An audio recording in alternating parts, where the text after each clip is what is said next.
جو اللہ تعالیٰ کے سامنے شکوے کرتے پھر رہے ہوتے ہیں نا، اس میں محبت کی کمی ہوتی ہے. ہم حقیقت کو سمجھتے نہیں، چھوٹی چھوٹی باتوں پہ شکوے کرتے ہیں. بچہ بیمار ہو گیا، یہ ہو گیا، فلاں ہو گیا، نوکری نہیں ملی. بھئی یہ روزمرہ کے معاملات ہیں.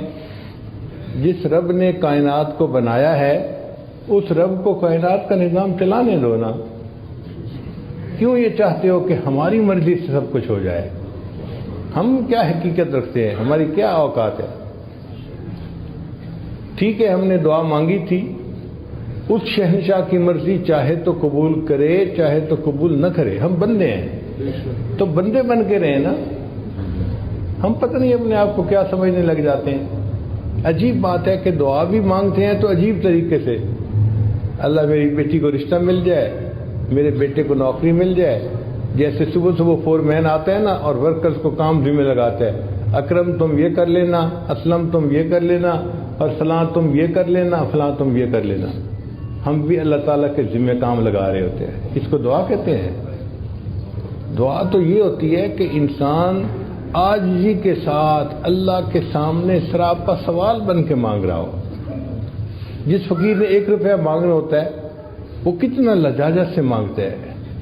ہاتھ بھی کانپ رہے ہوتے ہیں، کپڑے بھی پھٹے ہوئے پہنے ہوتے ہیں، شکل بھی مسکین بنائی ہوتی ہے، اور الفاظ کا چناؤ بھی ایسا ہوتا ہے کہ دل پہ اثر ہوتا ہے، اور وہ 1 روپیہ مانگ رہا ہے. ہم نے تو اللہ سے اللہ کو مانگنا ہے، تو ہمیں اللہ کے سامنے کتنی آہذاری کرنے کی ضرورت ہے.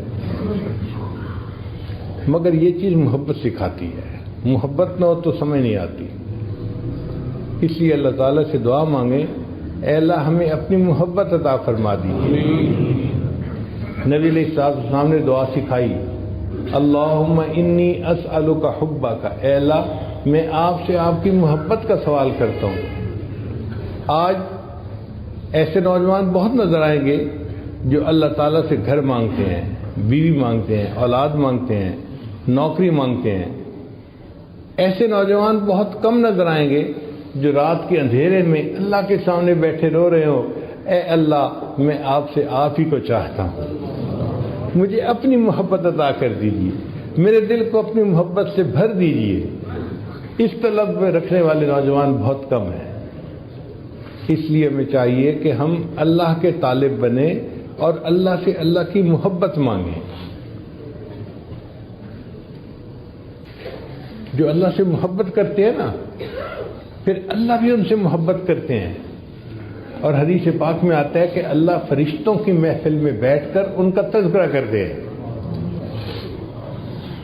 فرشتوں کی محفل میں تذکرہ کرتے ہیں، میرا یہ بندہ دیکھو نوجوان بھی پاس ہے، اگر چاہتا تو اس کے ساتھ وقت گزار سکتا تھا، لیکن یہ وضو کر کے مصلی پہ کھڑا ہوا تہجد پڑھ رہا ہے.